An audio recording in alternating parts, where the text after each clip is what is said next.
예, 오영중 변호사와 함께 매주 금요일 날 만나는 오영중 변호사의 세월호 리포트 시간입니다. 오늘도 오영중 변호사 나오셨습니다. 어서 오십시오. 예, 날씨가 참 추운데 여기까지 오시느라고 고생이 많으셨습니다. 네. 예. 세월호 참사 특별수사단 검찰이 지난 22일 날, 지난 달이죠. 지난달 22일 날 해경 본청을 압수수색한 이후에 아직까지 증거물들을 분석 중이라고 저희가 확인을 했습니다.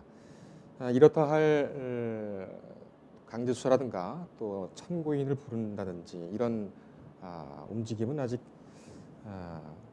공개되지는 않았습니다만, 네, 그렇습니다.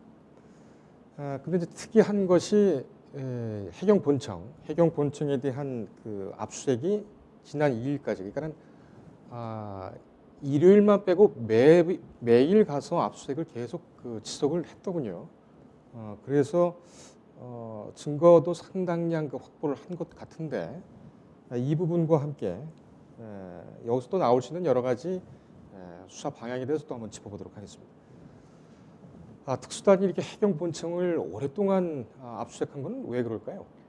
우선 해경이 그 세월호 참사 당시에 구조에 전반적인 책임이 있는 주체고, 그다음에 그러다 보니까 해경이 갖고 있는 증거량이 상당히 많습니다. 왜냐하면 교신 내용, 예. 즉 지난번에 말씀드린 TRS라든가 상황 일지, 그리고 구조에 관련해서 뭐 상부인 청와대에 보고했다든가 청와대에서 어떤 지시를 했는지 이게 상황 일지에 그대로 담아 있기 때문에 그것을 검찰이 확보하지 않으면 이 사건을 수사를 할 수가 없습니다. 예. 그러다 보니까 해경 본청에 있는 모든 디지털 증거 그리고 서면 자료를 확보하려고 나선 겁니다. 예. 예. 그런데 변호사님, 예.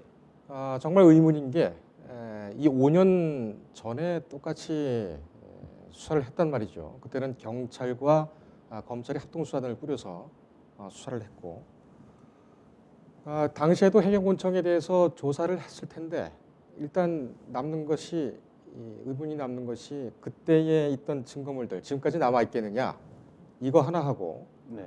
지금 그렇게 방대한 양을 확보할 정도였다면 과거에는 그것을 왜 확보하지 못했느냐, 이런 의문이 남게 됩니다. 우선 이 증거물들 남아 있겠습니까?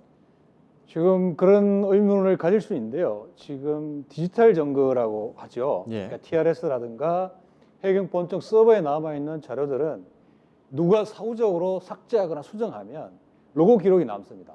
그러다 보니까 만약 포렌직을 떠서 그 자료를 분석해 보면 조작했는지 사후적 변경했는지 알 수 있기 때문에 디지털 증거에 대해서는 크게 사후적으로 조작 우려는 사실 높지는 않습니다. 다만 이제 상황 일지나 문서로 남아 있는 서류들은 어떻게 보존했는지에 따라서는 변경됐거나 예. 중요한 내용들을 삭제했거나 폐기했을 우려는 상당히 남아 있습니다. 예. 이번 수사 과정에서 그 부분까지도 사실 밝혀져야 되는 게, 예. 왜냐하면 해경본청 압수수색 한번 검찰에 의해서 중단됐기 때문에 네. 이 부분은 상당히 중요한 쟁점이 될 수가 있습니다. 그 지금 압수수색이 중단된 부분에 대해서 이제 예. 그 뒤에서 본격적으로 얘기를 나눠보도록 하고요. 그러니까 TRS라든지 상황 일지, 이게 디지털화되어 있는 그런 증거물들, 자료들은 일단 뭐 법이나 규칙으로 해서 유지를 하게 되어 있고, 그렇습니다. 그것을 인위적으로 손을 댔을 경우에는 디지털 포렌식을 통해서 로그가 남았는지 안 남았는지 그걸 볼 수가 있기 때문에 볼 수 있습니다. 예. 지금 검찰은 그 작업을 하고 있다. 네네, 그렇습니다. 이렇게 이해를 할 수가 있겠군요. 지금 이제 앞서서도 말씀을 하셨습니다만은 그 당시 검찰, 경찰 이 수사, 특히 이제 해경 본청 압수수색 이때부터 시작해가지고 외압 의혹이 좀 있었습니다. 5년 전 해경 본청 압수수색 당시에 우병우 다시 이제 당시에 청와대 민정수석이었죠. 당시 이제 수사팀장이 광주지검의 형사 2부장으로 있던 윤대진 현 수원지검장입니다. 압력을 넣었다 이런 의혹이 있었죠. 네, 그렇습니다. 워딩을 똑같이 워딩을 그대로 좀 떠올려 본다면 꼭 압수해야겠느냐 이렇게 전화를 했다는 그런 내용들이 보도를 해서 나오고 있습니다. 당시 상황 기억이 나시죠? 예, 기억이 생생합니다. 그때 가족들 대표분들이 윤대진 부장검사 이야기를 많이 했습니다. 예. 가급적 검찰 입장에서 적극적으로 희생자 가족들을 위로해주고 그다음에 사건 수사 내용을 그때그때 브리핑해줘서 신뢰를 많이 얻었죠. 예. 그런데 가족들이 이제 결국 도대체 이 구조 과정이 왜 이렇게 잘못됐을까라는 부분 의문을 제기하고 해경본청 압수수색을 사실 요구했었습니다. 요청했고 윤 부장 검사가 그 적극적으로 나섰죠. 예. 나섰는데 이 그 압수수색이 시작되면 사실 세월호에 대한 국가적 책임이 바로 연결되기 때문에 아마 아무래도 민정수석이 그 차단하려고 말은 그렇게 부드럽게 했지만 사실 압수수색 하지 말라는 지시로 받아들일 수밖에 없는 거죠. 예. 지금 말씀하신 국가적 책임이라는 건 뭡니까? 구조 지연의 책임부터 시작해서 이러한 노후한 배가 과연 그 국가에서 어떤 승인을 통해서 사후적으로 밝혀졌지만 전개축이 되고 출항까지 되고 그게 아무런 그 감독이 되지 않았는지 또는 감독청인 사후적으로 밝혀진 국정원이 어떻게 이 부분을 다뤘는지에 대해서 하나하나 밝혀지기 때문에 예. 이제 그 부분을 가지고 국가적 책임이라고 저는 보고 있습니다. 그럼 이렇게도 볼 수 있지 않을까요? 그러니까는 청와대까지 왜 굳이 개입을 했느냐? 증개축 허가와 출항, 그다음에 이제 구조 의무 네. 이 부분 같은 경우에는 실무 책임을 뭐 확실히 단단하게 묻는 상황에서 어떻게 끝낼 수 있는 부분도 아니었습니까? 왜 꼭 청와대의 민정실이 여기에 개입이 됐을까요?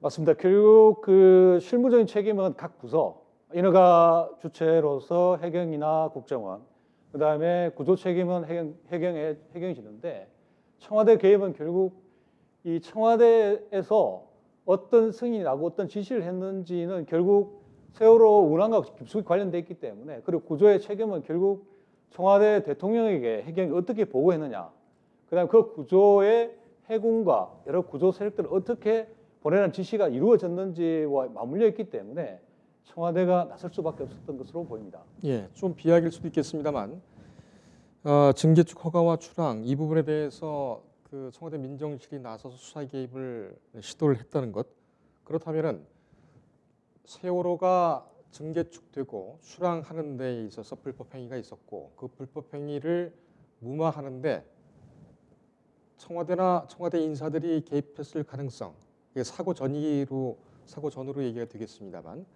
그럴 가능성이 있다고 보시는 겁니까?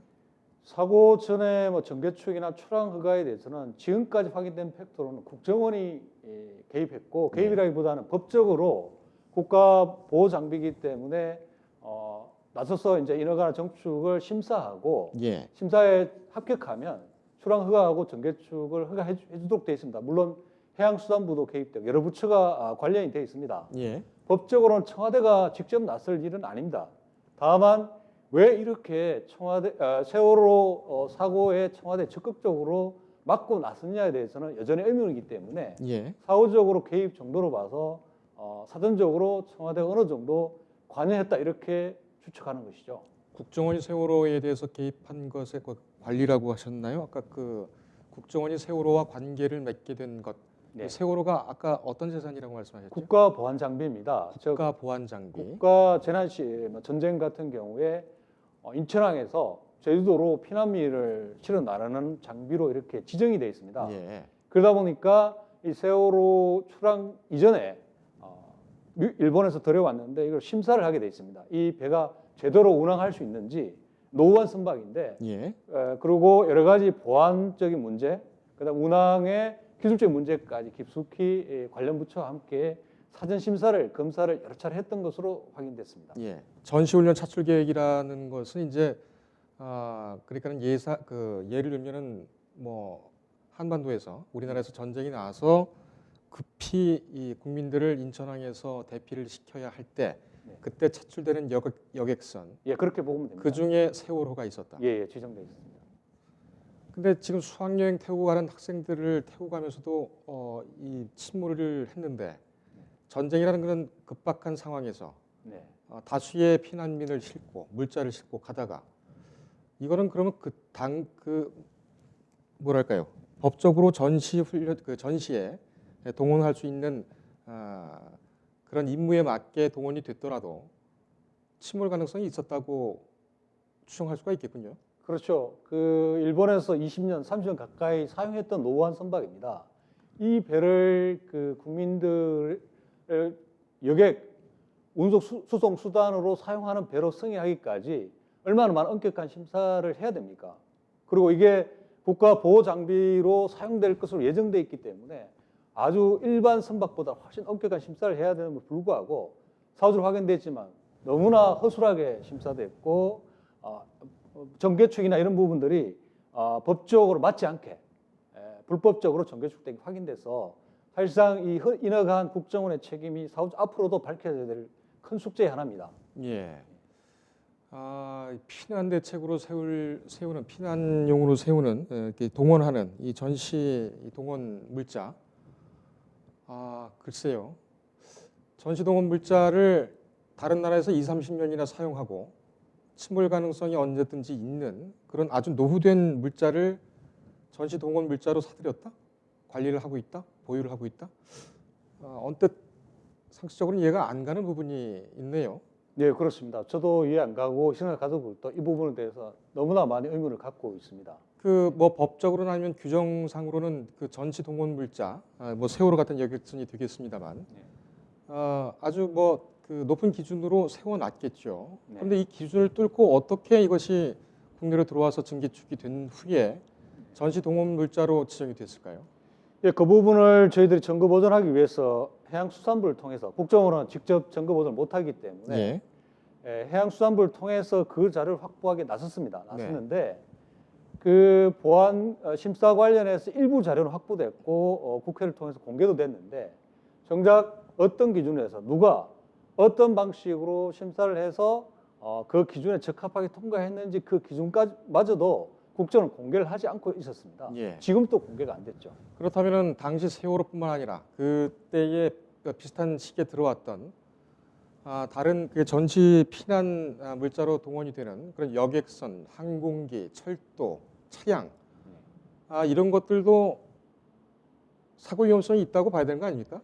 당연히 그런 위험이 있고요. 이 부분을 이제 일반 국민의 입장에서나 뭐 정보 공개를 요청하면 국가 안전 정보이기 때문에 공개를 안 하고 있습니다. 그래서 더더욱 알기 힘들고요. 이런 부분들은 세월호 참사 이후에 어떤 안전 문제로 전반적인 부분을 검토하고 확인했어야 됐는데 지금까지도 잘 안 되고 있는 것을 보아 상당히 안타깝습니다. 제가 당시 그때 대검 그 수사팀 대검 형사부에서 이 사건을 지휘를 했었죠. 그때 대검에 출입하고 지금도 뭐 하고 있습니다만 당시에 그 비슷한 의문을 한번 좀 가졌었고 그리고 전수조사를 하지 않겠느냐 이렇게 한번 그 기대를 했었죠. 하지만 항만의 그 증개축 전반을 보지는 않고 과적 단속, 그다음에 고박 단속 이렇게만 됐었는데 상당히 좀 중요한 포인트가 아닌가 이렇게 생각이 드네요. 이번 특별수사단에서 반드시 좀 밝혀야 되는 그런 부분인 것 같습니다. 예, 그렇습니다. 알겠습니다. 이 부분에 대해서는 더 새로운 수사 상황이 진척이 되면 계속해서 보도를 해드리겠습니다. 우석 수사 외압 의혹 같이 한번 여쭤보죠. 지금 황교안 대표 얘기도 지금 나오고 있습니다. 이때의 그 외압, 그 권력자들의 외압에 대해서는 수사가 제대로 됐습니까? 전혀 안 됐고요. 아까 말씀드린 것처럼 해경 본청 수사를 막을 정도로 청와대가 바로 적극적으로 방어를 나섰습니다. 방어라기보다는 청와대로 뭔가 수사 책임 파악이 들어올까 전전긍긍하고 그것을 선제적으로 막으려고 경찰의 압수수색도 막고 어떤 언론이나 뉴스 기사도 청와대 언급이 나오는 것을 극도로 막았습니다. 사전적으로. 그 KBS 같은 경우에는 직접 그 이정현 당시 홍보수석이 맡기도 했었죠. 그렇다면은 검찰 당시에 이제 검찰 그 수뇌부 지휘라인입니다. 이쪽에서 대해서는 변호사님께서 그 피해자들을 대리하시면서 보셨을 때 어떤 다른 이상점은 느끼지 못하셨습니까? 제가 최근에 이제 그 헬기 구조 문제로 확인된 그 임모군의 구조 과정에서의 책임을 확인하기 위해서 대검에 진정을 넣고 대검을 찾아간 적이 있습니다. 근데 그때 대검 검찰 지휘부가 이 세월호 사건 희생자 가족의 아픔을 어떻게 대안할 바로 확인할 수 있습니다. 어떤 고려나 상황 파악이나 가족들의 이야기를 들으려고 하지 않고 바로 그 사건을 목포, 네. 광주지검으로 내려보내고 자기들은 대검 지휘부는 아무런 관심이 없었습니다. 그리고 목포지청마저도 거의 1년이 다 돼갈 무렵에 서류로 몇 장 확인 서면으로 답변하는 그런 검찰의 태도를 보면서 정말 실망스럽고요. 그 임모군의 어머님이 그 2014년 4월 달에 예. 그 참사 이후에 와스타디움에서 그 어두운 와스타디움에서 저를 붙잡고 변호사님 이 검안서 2장이 너무 다르고 우리 아들 사망 경위에 대해서 도저히 알 수 없다. 좀 밝혀달라. 이렇게 사정사정하는 그 순간이 생각납니다. 그 눈물을 그대로 진정서에 담아서 제가 대검 찾아갔는데 대검이 바로 사건을 목포지청으로 그냥 보내버린 것이죠. 알겠습니다. 시간이 다 돼서 여기까지 듣겠는데요. 그러니까 지금 말씀하신 것은 최근에 문제가 되고 있는 임경빈 분의 맞습니다. 모친을 만나셨고 검안서가 달랐다라는 예. 그런 하소연을 들으셨다는 말씀이시죠? 다음 주 금요일은 재판이 있으시죠? 네, 그렇습니다. 그 다음 주에 이 말씀을 들어야 되겠네요. 예. 알겠습니다. 저희도 열심히 취재를 해서 잘 준비를 하도록 하겠습니다. 오늘 여기까지 듣겠습니다. 고맙습니다. 네, 감사합니다. 인터넷에 떠돌아다니는 수많은 뉴스 기사. 아직도 포털에서 일일이 검색하세요? 이제 뉴스통에서 터치 한 번으로 손쉽게 확인하세요. 최근 내가 구독한 기사를 분석해 오늘의 기사를 추천하는 개인 맞춤형 AI 뉴스. 나만의 공간인 뉴스북에서 콘텐츠를 편집하고 이용자와도 활발한 소통이 가능합니다. 사진과 영상 자유롭게 이동하고 언론사 기자들이 실시간으로 업로드하는 동영상도 확인해보세요. 더 풍성하고 새로워진 뉴스통. 지금 바로 만나보세요.